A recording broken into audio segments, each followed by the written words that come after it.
Hello, I'm David Sunfellow, founder and president of New Heaven, New Earth, or NHNE, a small internet-based nonprofit. In January and March of 2012, I gave 2 presentations in Sedona, Arizona entitled, How Near-Death Experiences Are Changing the World. This video is a summary of those 2 presentations. I've created it for members of New Heaven, New Earth and also members of the general public who might be interested in learning more about this very important topic. Altogether, 16 different near-death experiences are featured on this 2-part video. They have all been handpicked by me, first to give viewers a clear idea of just how diverse the NDE phenomena is, and second, to identify the themes, messages, and potentially life-changing insights that emerge from carefully examining this universal experience. All of the people, books, and resources that are mentioned in this video are clearly identified in the presentation itself or in the footnotes that accompany it. This will allow those of you who are interested to follow everything I share with you back to its source. The 2 presentations that took place in Sedona were co-sponsored by New Heaven, New Earth and the Mustard Seed Venture. What do these 2 organizations have in common? The answer is Jesus and his preoccupation with what he referred to as the kingdom of God. We found common ground when I realized that there was no other historical, spiritually oriented person that I was aware of who had more in common with the core truths presented by near-death experiences than Jesus. Here's a quick list of some of the things that Jesus has in common with near-death experiences. A laser-like focus on a peaceful, loving reality, what Jesus called the kingdom of God, that surrounds, infuses, and reigns over the hostile, everyone out for themselves, fear-based reality of this world. God was portrayed as a hands-on, loving, caring, forgiving, guiding, protecting, and profoundly personal presence. There was an emphasis on love and relationships, an emphasis on treating others as if they were and are ourselves, an emphasis on holding people accountable for their shortcomings, but doing so with great love and compassion. An encounter with Jesus often caused others to make radical changes in their lives, relationships, careers, beliefs, values, and goals. According to the records we have, Jesus produced miraculous healings. And Jesus also had the reported ability to bend and control the physical laws of this world. As you listen to the near-death experiences presented in this video, you'll notice that these themes repeat again and again, which leads to the very real possibility that whatever inspired Jesus 2,000 years ago is spreading out and touching down on a global scale today. Whereas in ages past Jesus and others like him were lone voices in the wilderness, now there are untold millions all over the world experiencing, sharing, and pointing to very similar things. Many people, for many reasons, have an aversion to Jesus or Christianity. If you do, I encourage you to relax. This presentation is not about either. I will in fact be spending time in the second part of this video suggesting that many of the spiritual figures that people encounter in near-death experiences, including Jesus, are not necessarily who they appear to be. You'll see, as I did, that things are quite a bit more complicated and interesting. So be sure to watch the second part of this presentation before drawing any conclusions. All this sets the stage for 2 million-dollar questions. Can you and I experience the kingdom of God, the heavenly realms of light and love that probably inspired Jesus 2,000 years ago and that untold millions all over the world are experiencing today? And can near-death experiences, having them, sharing them, and applying their lessons in our lives help change, heal, and transform our world?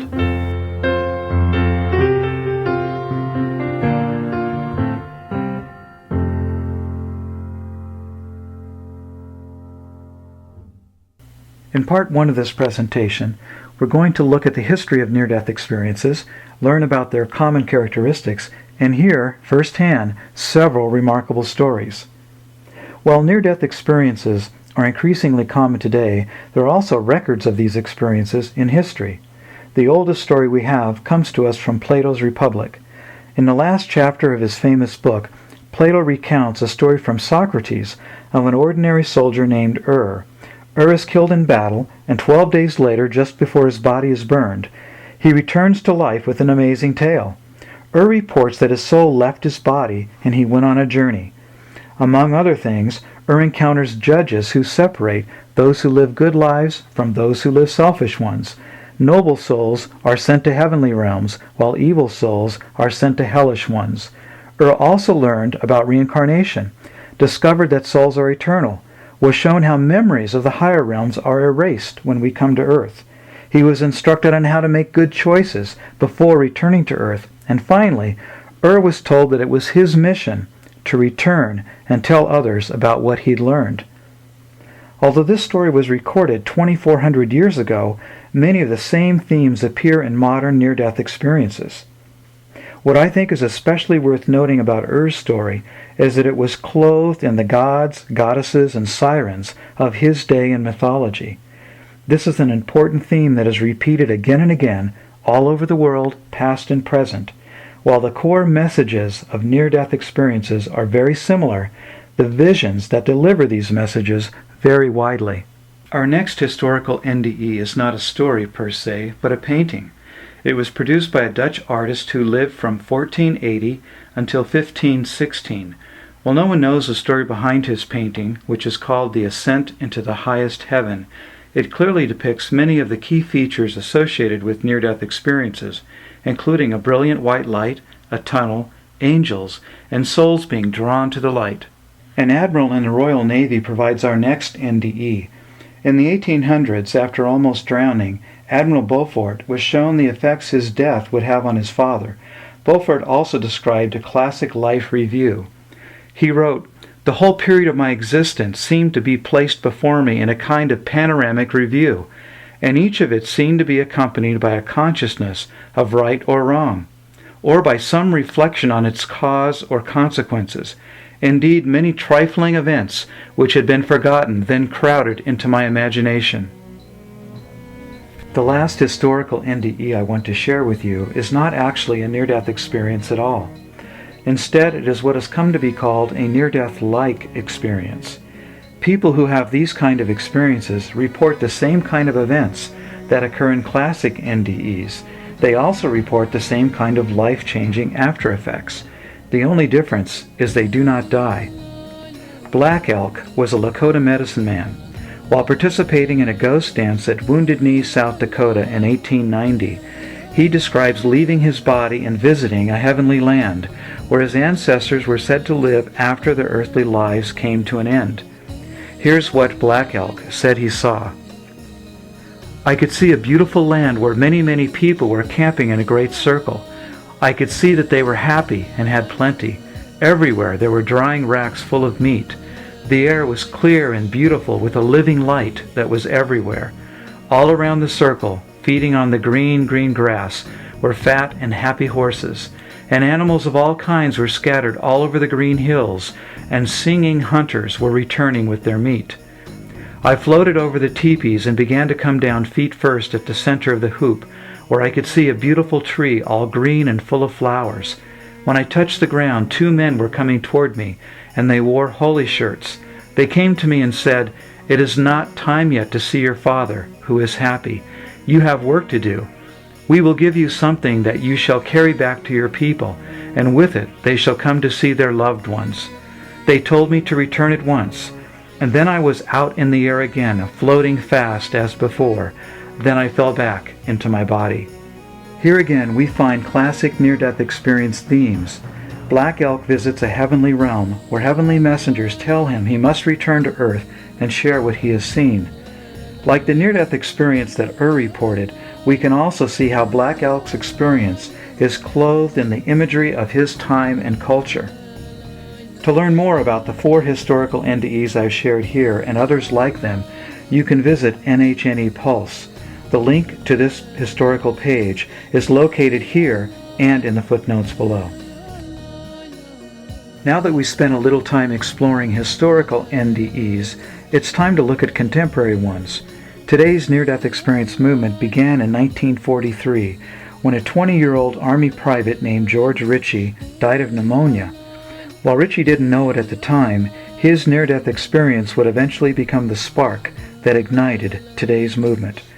I'll have more to say about that in a moment. First, let's listen to Ritchie describe his life review and encounter with Jesus, which included this haunting question: what have you done with your life? Three things happened at the exact same moment. Something deep inside of my spiritual being, not the corpse lying over in the bed, said, stand up, you're in the presence of the Son of God. At that exact same instant, out of this brilliant light stepped the most amazing being I have ever met, and those hospital walls virtually disappeared. I saw every single minute detail of my life, everything I had ever done in public, in private, from seeing my own cesarean section birth to my 20th year when I was pronounced dead. And he threw a question, what had I done with my life? And I thought, well, I'm an Eagle Scout. Immediately he shot back, that glorified you. And the same question again, what have you done with your life? Now over there in that realm, there is no such thing as hypocrisy, because one of the first things that you become aware of is that the other being is totally aware of what you think, so you can't think one thing and say another. There's no such thing as misunderstanding what he meant. And yet, here was a being that knew everything about me, and he totally accepted me and he totally loved me. Now that blew my mind. I previously mentioned that George Ritchie's near-death experience ignited today's NDE movement. That's because Ritchie went on to become a doctor, and his path eventually crossed with another doctor by the name of Raymond Moody. When Dr. Moody heard Dr. Ritchie's story, he was so impressed that he began collecting the stories of other people who had similar experiences. In 1975, Moody published the results of his research, which was based on more than 100 NDEs. The book, which was dedicated to Dr. Ritchie, was called Life After Life. To date, it has sold over 20 million copies. And the rest, as they say, is history. Along with coining the term near-death experience, Moody's book and corresponding research launched today's near-death experience movement. 4 years after Moody published his groundbreaking book, Ritchie published a book that described in detail his remarkable near-death experience. Ritchie's book was called Return from Tomorrow. Like many of the near-death experiencers that are featured in this video, I have created a special page for George Ritchie on the NDE Stories website. Among other things, this page includes links to Ritchie's book, a written account of his experience, and a longer version of the video that we just watched. Raymond Moody's best-selling book was published 37 years ago. Since then, there have been many books published on this topic, and many more are coming out every day. Likewise, increasing numbers of people from all over the world are now having and reporting near-death experiences. How many? A 1992 Gallup poll indicated that 13 million Americans, or 5% of the population, had experienced an NDE. That works out to 774 people a day in America. And these statistics are from 20 years ago, when fewer people were experiencing NDEs and when those who did were reluctant to talk about them. A poll that was conducted in Germany in 2001 indicated 4% of the population had experienced an NDE. A 2005 poll that was conducted in Australia revealed the highest incident of NDEs at almost 9%. These polls indicate that large numbers of people are experiencing NDEs, but polling is an old-fashioned way to acquire accurate numbers. The Internet and people like Dr. Jeffrey Long are giving us new, more accurate and comprehensive ways to collect and analyze NDE stories. Long's organization, called the Near-Death Experience Research Foundation, has created a website that allows people to submit written accounts of their experiences. Based on the information collected from this website, Long published a book called Evidence of the Afterlife. His book, which analyzed 1,300 NDEs from people all over the world, is the largest study to date. By the time Long's book was published, his website contained 1,600 NDEs. Now, 2 years later, this number has almost doubled to 3,000. According to Long's research, The core NDE experience is the same all over the world, whether it's a near-death experience of a Hindu in India, a Muslim in Egypt, or a Christian in the United States. The same core elements are present in all, including out-of-body experience, tunnel experience, feelings of peace, beings of light, a life review, reluctance to return, and transformation after the NDE. In short, the experience of dying appears similar among all humans no matter where they live. Long concludes, the results of the NDERF study finds that what people discovered during their near-death experience about God, love, afterlife, reason for our earthly existence, earthly hardships, forgiveness, and many other concepts is strikingly consistent across cultures, races, and creeds. Also, these discoveries are generally not what would have been expected from pre-existing societal beliefs, religious teachings, or any other source of earthly knowledge. While no two NDEs are identical, Long discovered that 12 elements repeat again and again, usually in consistent order. A PDF handout of the 12 elements of NDEs is included in the footnotes below.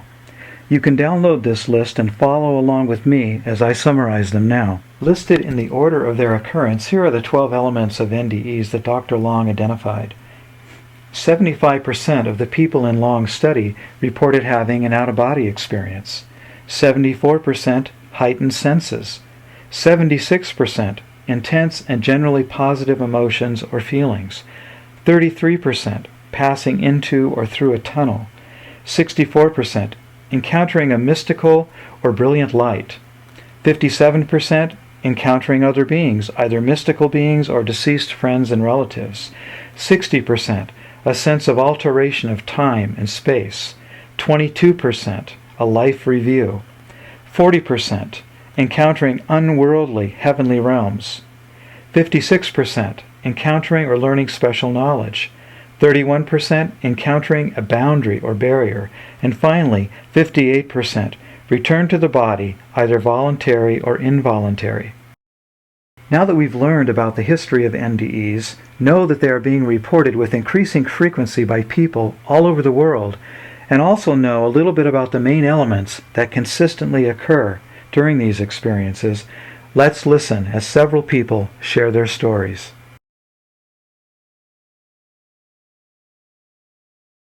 My husband was by my bed, and I saw that light, and then I remember kind of looking at him. So I was like, okay, so I see this light, but I'm not dreaming.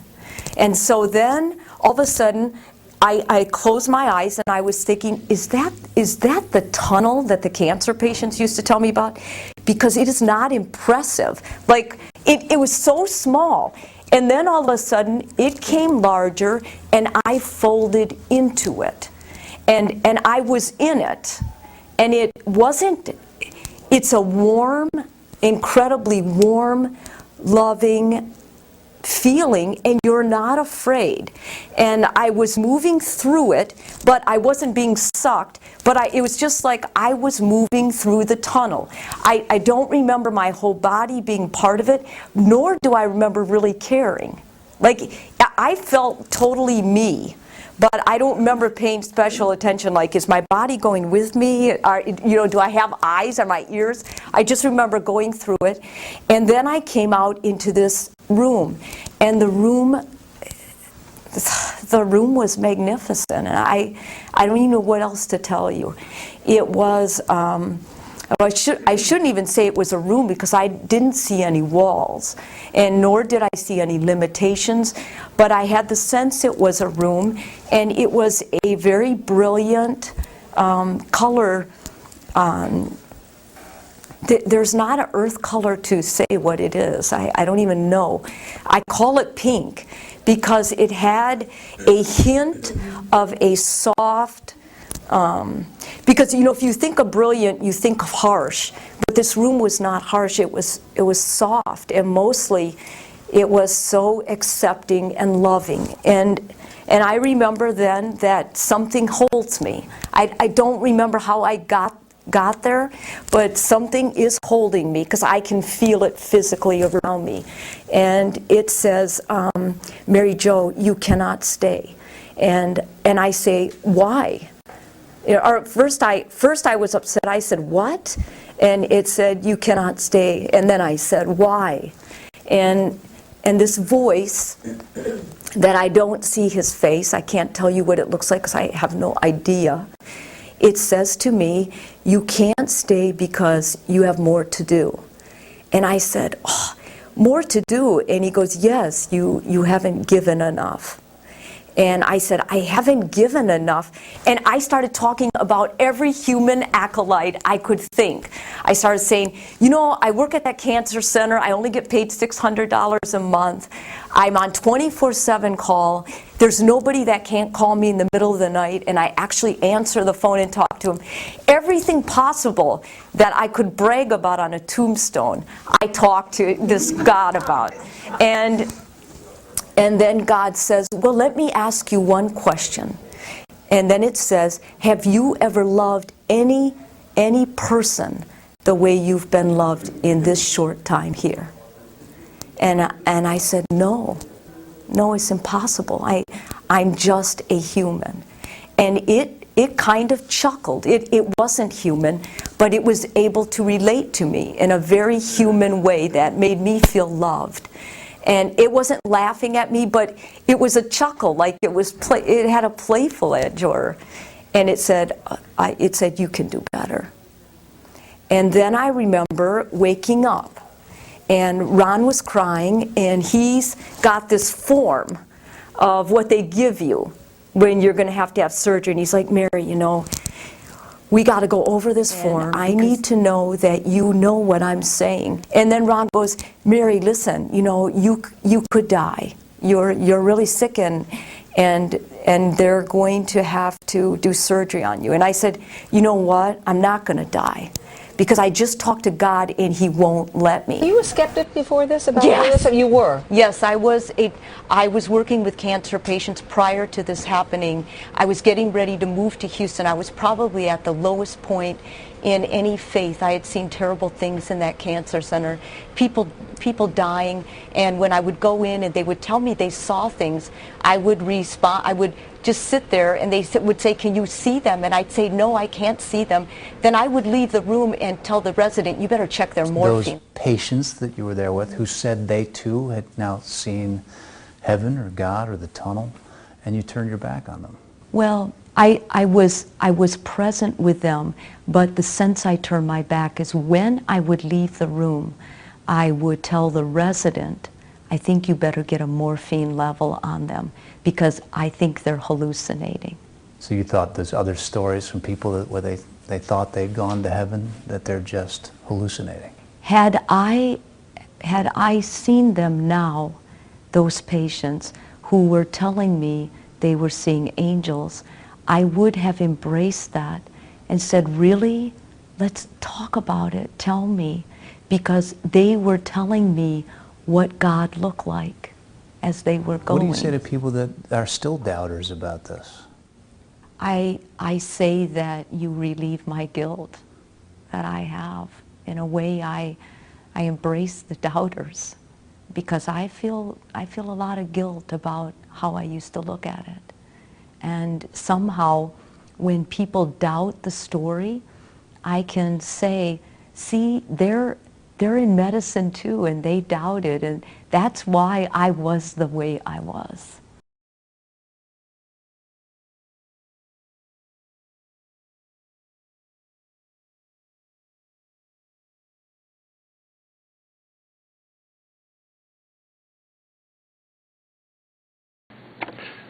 Hi, my name is Petro.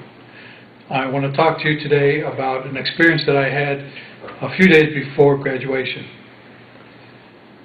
We went to a senior class picnic just prior to graduation, and in that picnic event, during that picnic event, I was swimming out to a raft by myself, got cramps, I drowned, I died, I went into the light, and then I came back again. What I'd like to describe to you is the process of dying. First of all, the drowning process was not a fun process. It was horrible, it was painful. I was stuck at the bottom of the lake. I had aches and pains in every cell of my body. I didn't know what else to do. I was screaming internally for one breath of air. All I wanted was one breath of air, but I couldn't get it. And then a voice inside of my head said to me, Andy, called me Andy. It said, Andy, you need a rest, just for a moment. And I said to the voice, no, I don't think I want to rest. I have to get up for the air. And in trying to get up, I found that I was stuck in the mud. My hands were stuck in the mud. I couldn't pull them out, and I'm imprisoned. And then the voice said to me again, Andy, you can continue the struggle, but you want to rest for just one moment. And so I said to the voice, okay, all right, I'll give it a rest for just a minute, and then I'm going to continue. I'll let go. And as soon as the word go formed in my mind, I was pulled out of my body. And all of a sudden, I looked down and I could see my body stuck in the mud. But I'm in a body. I can feel it. No longer am I cold and freezing and stuck in the mud, but I'm warm and I'm filled with a love and a peace that I cannot explain. So in less than a microsecond, from freezing, cold, horrible pain, I was filled with love and peace and happiness and smiles. And as I looked opposite from my body, looked up into the tunnel, there I saw light. The light was so bright that it was brighter than 10,000 suns. And I immediately said, this should be burning my retinas. But it wasn't. It was a gentle but powerful light. It was pulling me. It was pulling me like a gentle magnet, closer and closer.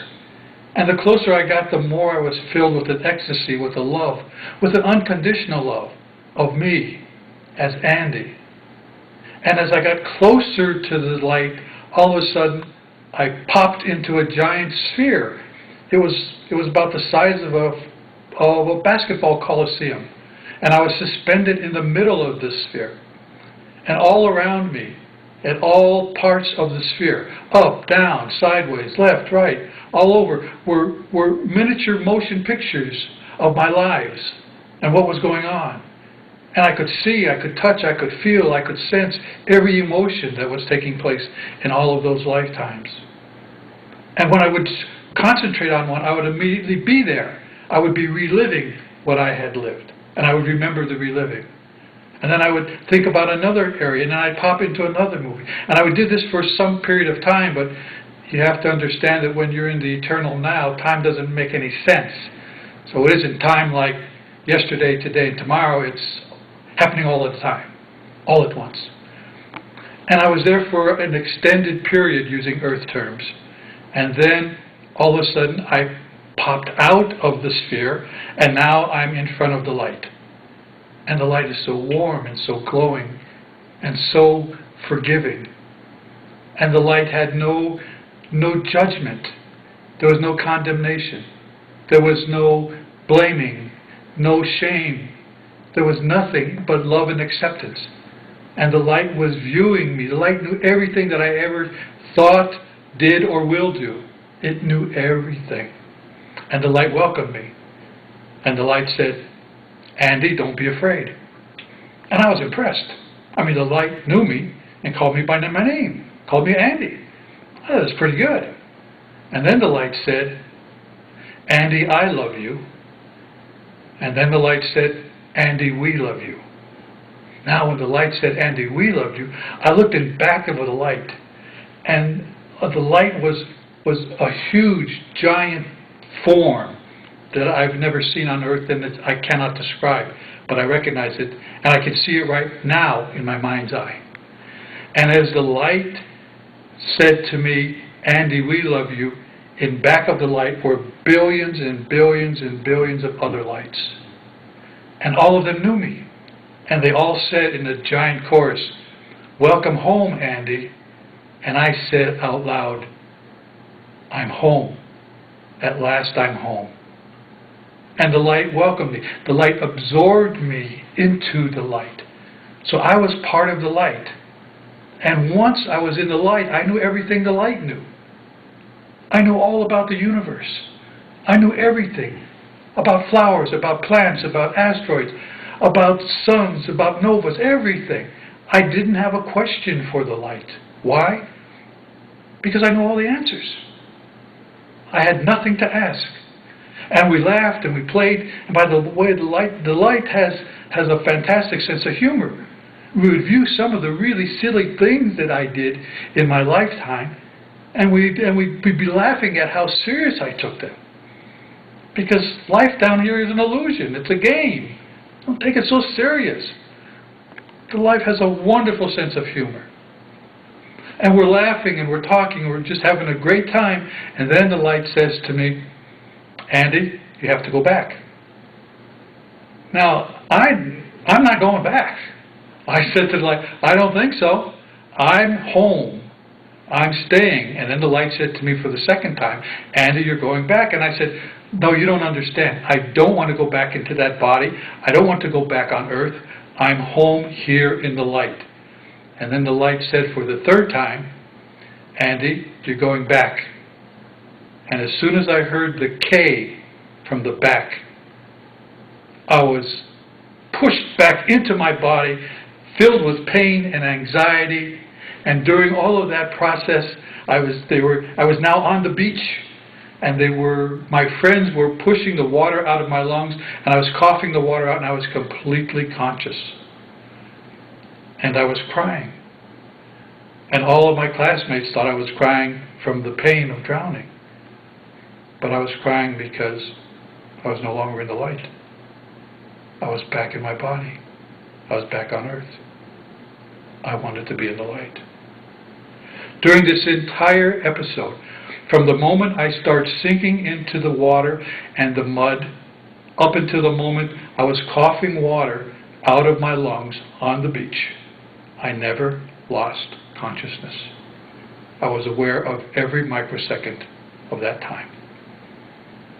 Being in the light was being in unconditional love. Unconditional love means unconditional forgiveness.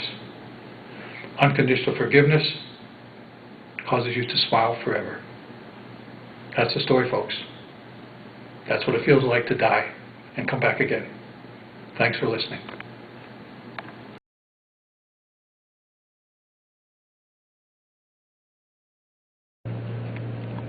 On Columbus Day, 1985, I was in a fatal car crash. It was a head-on collision. I was driving down the road. Another car was coming the other way. We were going through an intersection. At the last minute, he decided to turn left right in front of me. Bam. I think I had enough time to say, oh my God, didn't even get to say turning. Next thing I knew, I was looking down at the top of my car. It was like, whoa, this is really cool. Now, fortunately, I had heard about out-of-body experiences. I'd never had one, always wanted one. Suddenly, I was having one. So I looked down and I see my car crunched, and I saw the guy get out of his car and walk over to mine, reach in and turn my headlights off. Didn't quite know what that meant until later.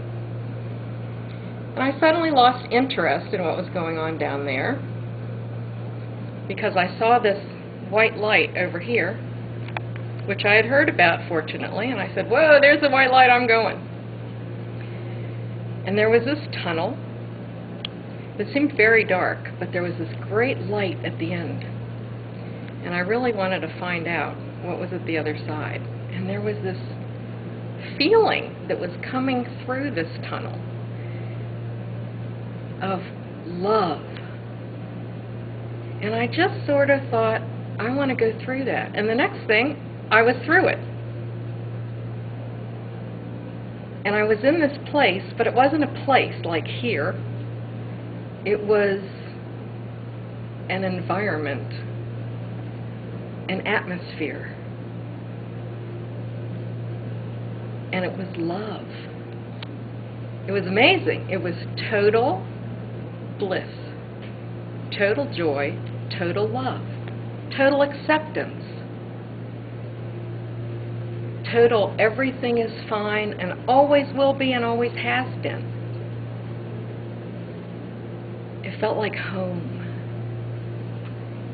It felt like that's where I belonged, and that's the way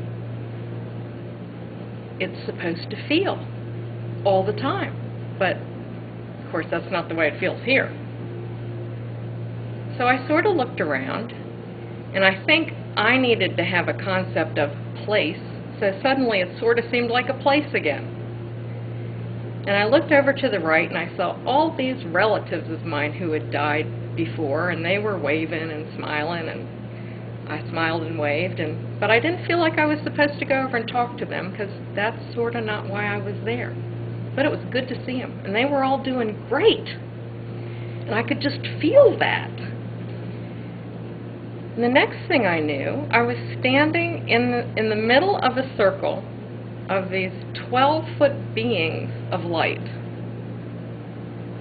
And I'm only 5'4", you know, so they were pretty intimidating, but not really, because they felt more like family than the people I had seen. And they felt so familiar and so loving. And I remember saying, I'm not going back there because it's nasty. People are mean, and it's like walking through hip-deep molasses, just trying to get anywhere or do anything, and people are nasty to each other, and it's just bad, and I'm not going back. And it sort of felt like I was having an argument with them, but when I think about it, they weren't really arguing. I was just sort of standing there going like this, and they were sort of going, yes, dear, it's all right, dear. You're doing fine. You can do whatever you want. And it just seemed to go on for this timeless period. And I really wanted to stay because it was really good there. And the next thing I knew, I woke up in the emergency room at the hospital and said, oh my God, what happened? And the nurse said, you were in a car accident. And I said, that's not what I mean, because I wasn't supposed to come back. But here I was, and boy, did it feel different. I mean, 3 dimensions, when there's not a lot of love, is a real difference from where I was. And it was very hard to make the transition. I knew that I had had what they call a near-death experience. I'd even heard about them. I'd even read about them before. But I didn't know exactly what you're supposed to do with that, because nothing was the same. It still felt the same.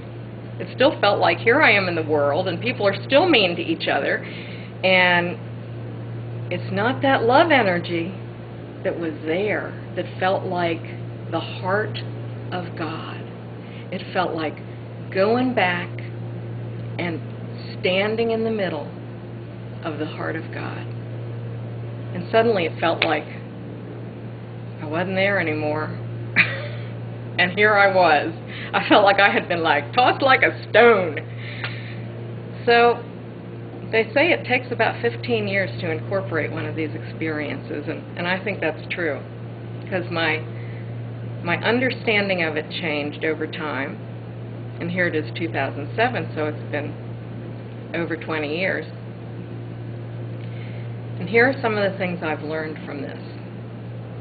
Your priorities change because you realize that the most important thing is love. The only thing is love. That's really the only thing there is. Except sometimes it's expressed as fear, the opposite side of it. And all that petty stuff doesn't matter. Of course, you change a lot when that happens, and people feel weird around you. So you lose friends, and you get new ones. A lot of people change jobs. A lot of people get divorced. But you're incorporating this feeling of love into your life. And I think that's what people with NDEs really do. And it takes a long time because you're shifting and you're changing, and you got a lot of history. So we all know that we came back with a mission. Most of us don't know what it was at the time, but we know we had one. And you spend a lot of time trying to figure out what that was.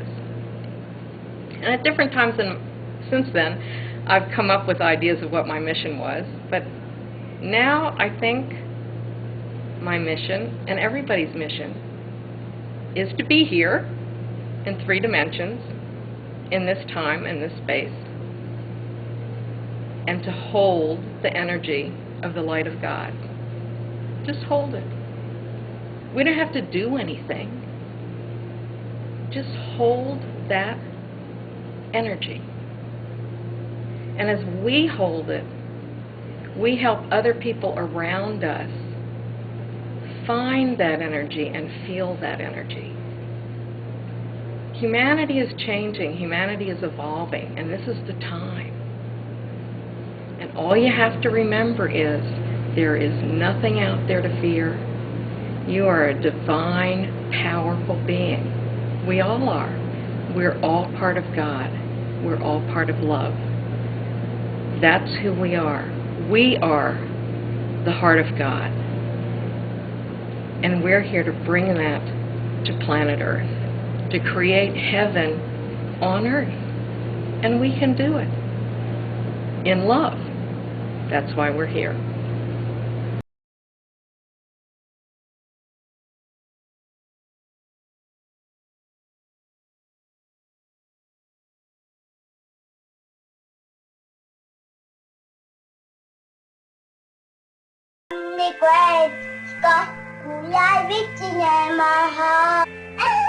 How old are you today?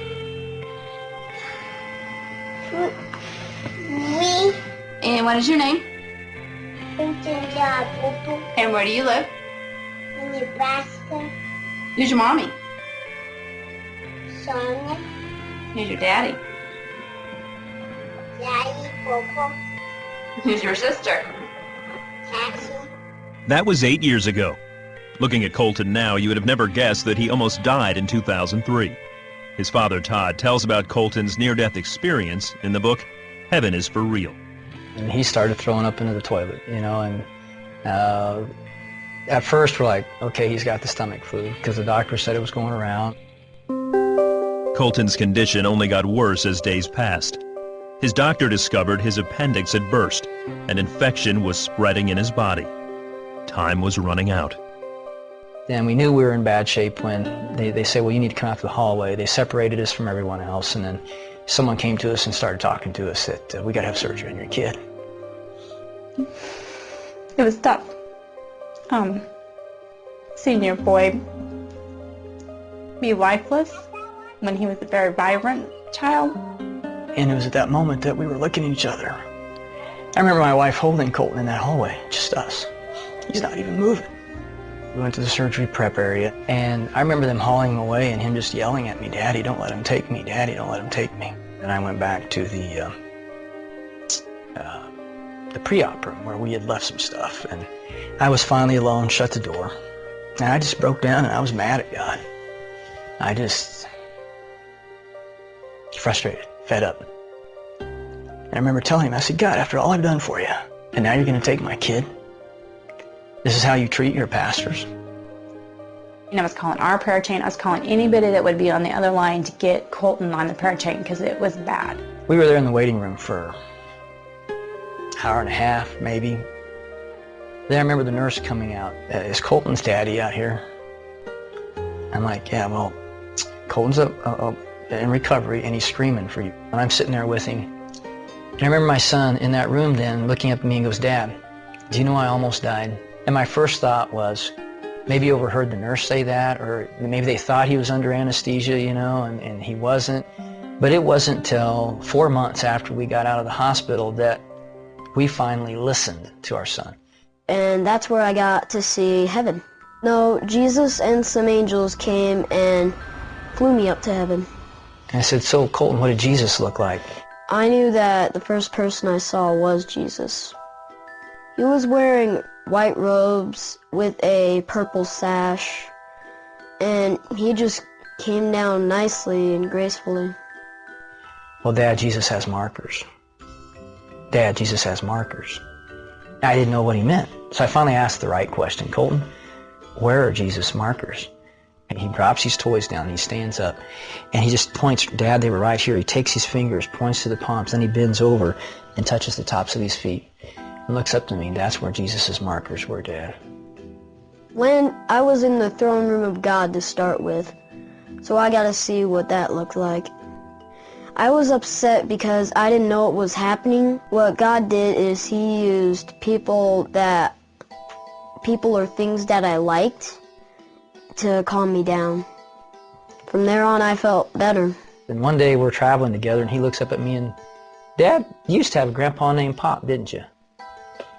I'm like, yeah, he's really nice. Really? Yeah, you used to play with him as a kid and work with him on the farm and shoot stuff with him. And I'm like, yeah, how do you know that? Well, he told me. A figure came up, and he was Pop. He asked me, are you Todd's son? I said yes. He said that he was his grandpa, so that's where I met him. Yeah, Pop, I was very close to him, and he was my most significant male role model when I was a kid growing up. But he was killed in a car wreck before I turned 7. I was busy paying bills again, because that's my job, and he came up and told me he had 2 sisters. Well, he had to say it several times before he finally got my attention, and finally I put myself down and looked at him and says, what do you mean you have 2 sisters? No, I have 2 sisters. You had a baby die in your tummy. And I just looked at him like, well, how do you know you have 2 sisters? Well, she told me. And then he proceeded to describe her. She looked like Cassie, but she had brown hair. And first time when she saw me, she just came up and hugged me. We knew this was true because he said, she kept hugging me. She wouldn't stop hugging me, Mom, and I didn't like that. Well, I'm not really the hugging type. I had miscarried the weekend of Father's Day weekend, which made it even rougher. And we thought we'd dealt with it. We'd gotten over, we accepted that the baby had died. But when he said he had 2 sisters, I think I was in shock first and then trying to realize, what is he telling me? And so I knew that he had seen her, and after he described her, and he said, she's just waiting for you guys to come to heaven. You know, as we talked about heaven, and he was telling me all these wonderful details, I just felt like I had to ask him, did he want to come back? I knew that I was leaving heaven because Jesus came to me and said, Colton, you need to go back. Even though I didn't want to go back, he said that he was answering my dad's prayer. I remember that prayer. That irreverent, that disrespectful, screaming at God prayer. I was like, he's answering that prayer? Today, Colton is a healthy 11-year-old and shares his heavenly journey with boldness. I learned that heaven is for real, and you're gonna like it.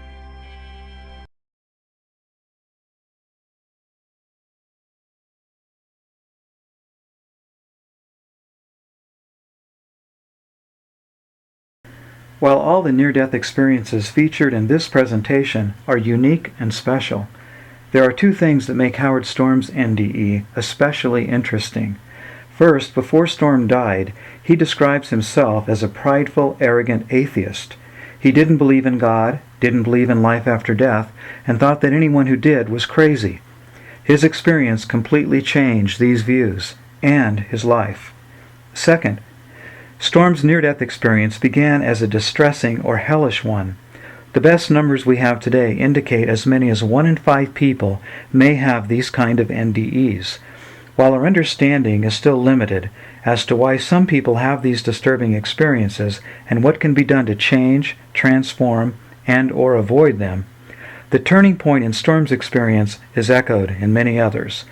When he looked up and asked for help from a higher power he didn't even believe in, he was delivered. June 1st, 1985, I was dying in a hospital in Paris, France. I was a college professor. I was 38 years old at the time, taking a group of art students around, and I had a medical incident, which was a perforation of the duodenum, which they weren't treating at all. And after 10 hours of no drugs, no doctor, no blood pressure, no temperature, no nothing, just being parked in this hospital. And the doctors in the United States said that my life expectancy would have been 5 hours because it's like having a burst appendix. I was dying, and I said goodbye to my wife and I went into unconsciousness, and I awoke from that feeling more alive, more real. My senses were enhanced more than they'd ever been before. And I tried to communicate with my wife and the roommate that I had, and couldn't. And there were people outside the room calling me, telling me to come with them. And I went over, and I assumed that I was alive and more well than ever been in my life, although for 10 hours I'd been dying. Now all of a sudden, you know, this miraculous recovery, it felt like, except that there was this very disturbing thing in the bed that I had been in, which looked like me, which I refused to believe was me, because you can't be feeling good and up and around, and there's you in the bed. Wow. So you know, it's just like too confusing and weird. So it's just like, let's not think about that. So I went over to these people and I said, "Are you going to take me to surgery? You're going to, you know, I'm sick and I need help." And they said, "Come with us. We've been waiting for you a long time. We know all about you." Really scary stuff when you know what these people were about. Because what they were about was they led me on a long journey into complete abject darkness. In that darkness,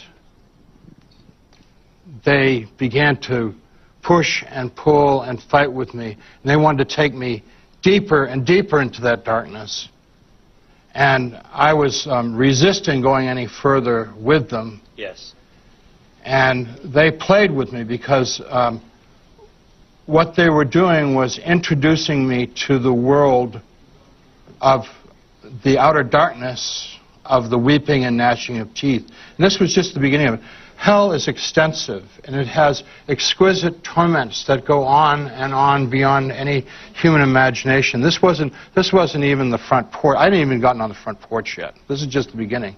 And as they tore me apart with their teeth and with their claws, there was nothing left to resist them anymore. And I lay in that place, and for the first time in my adult life, I tried to pray. And that drove them away from me enough to leave me alone. And I lay in there in that eternity, in that darkness, and thought about my life and how much I'd missed it. Everything that I thought I was so great. I was 38 years old. I had a career. I had a wife. I had kids. But I realized in that place that I'd completely missed the entire point. I'd flunked life. You know, and I felt so ashamed and empty.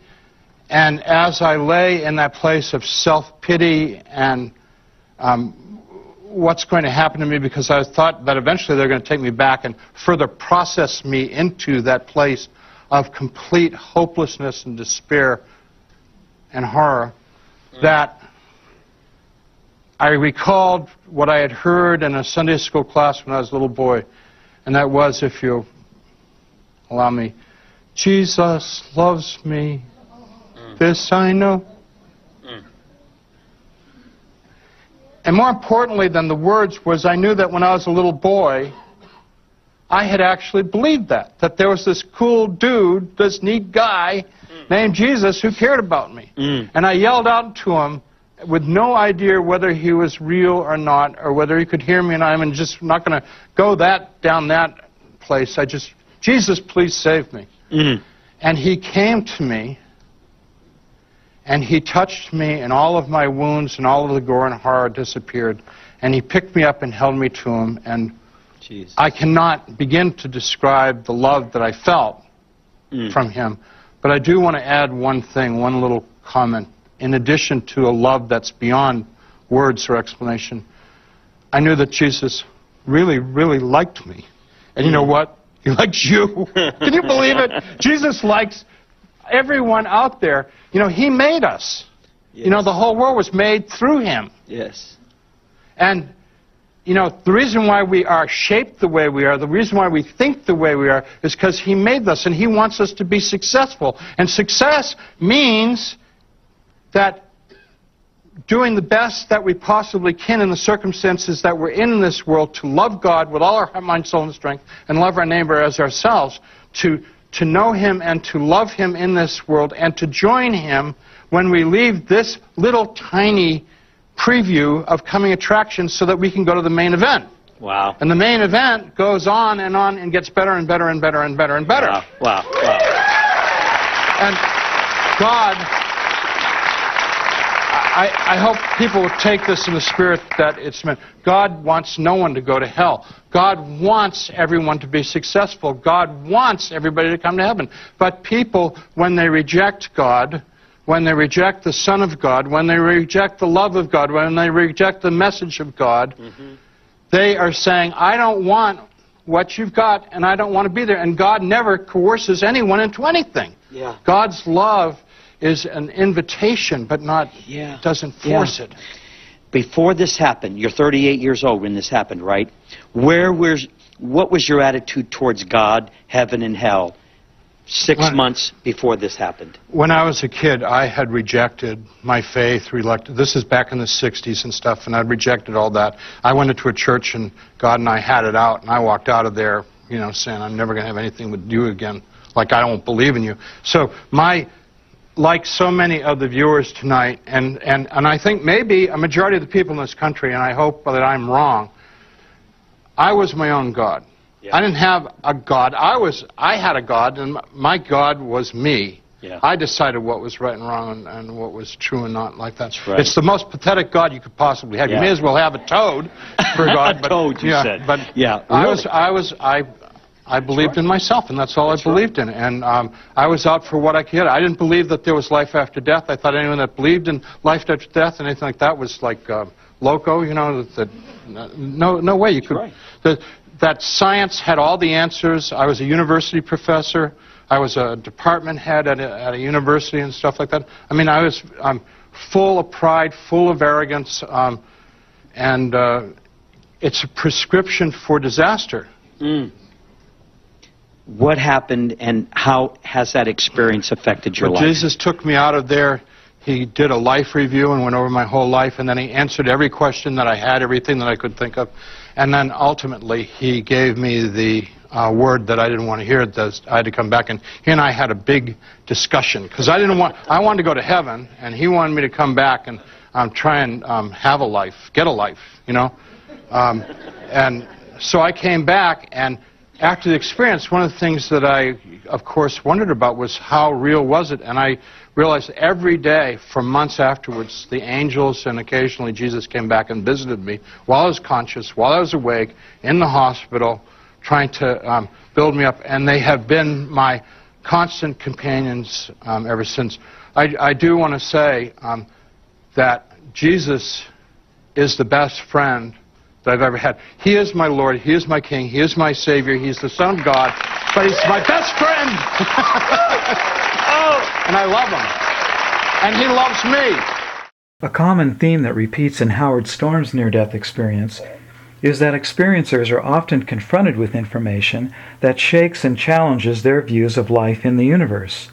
Storm's worldview was upset when he discovered there was both a God and an afterlife.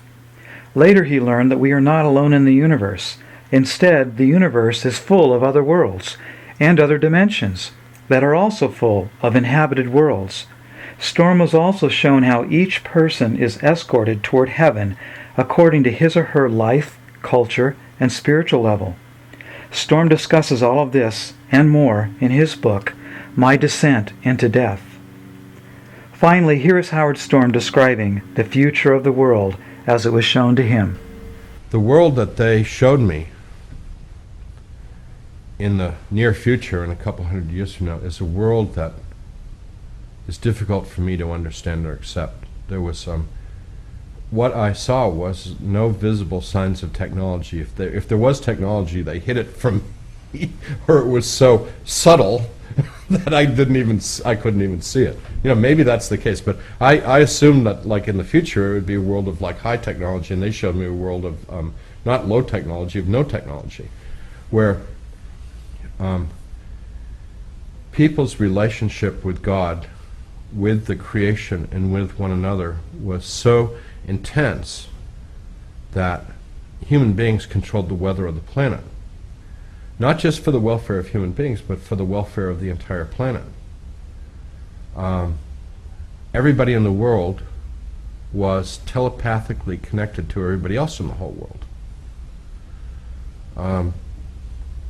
People raised food by simply I don't know, meditating or thinking about the food, and the food would just grow, and then they would pick it and eat it.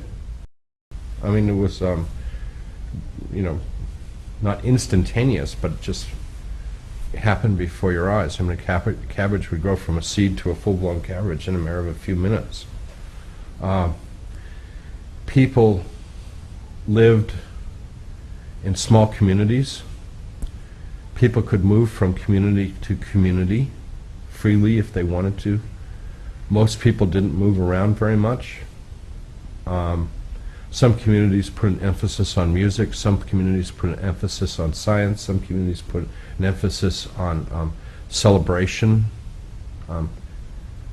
liturgy, worship. Some communities spent their time on physical relaxation and enjoyment, sports, and that sort of thing. Some communities were very contemplative and did seemingly very little. Some communities were very active and sort of like were very much engaged with their environment, sort of what we would call gardeners, but they were literally environmental sculptors, you know, making these very beautiful places with the vegetation and the geology around them. I mean, different communities had different emphasis, but they lived in total harmony with the flora and the fauna around them, in complete harmony with one another, and the main emphasis of every community was the individuals in the community, and most especially the children. When people had experienced what they felt was their full life experience, there would be a great celebration, and they would lay down and they would die, and their souls, their spirits, whatever, would be raised up to heaven. Dying was not seen as a sad thing or grievous thing. It was a joyous time. It was like it was celebrated as a birth. People ate simply, dressed simply. From what I was shown, there were no possessions other than the clothes on their back and a few simple instruments like musical instruments or tools or things like that, which were pretty much shared communally.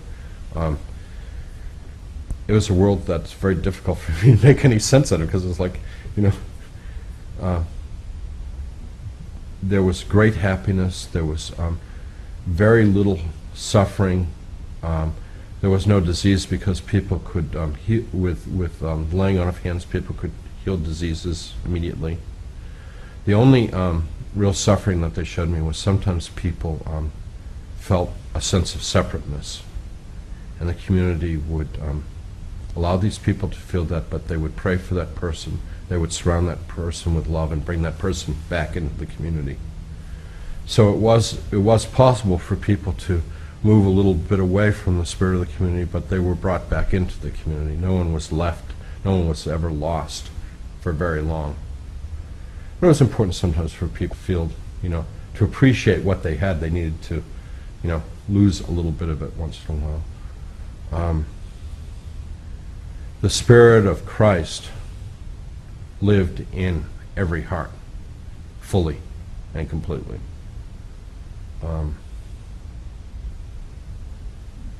It's a world that is so completely unlike the world that we live in, that just how can we ever get there? But they assured me that this was the world that God envisioned for us, and it's not that far away.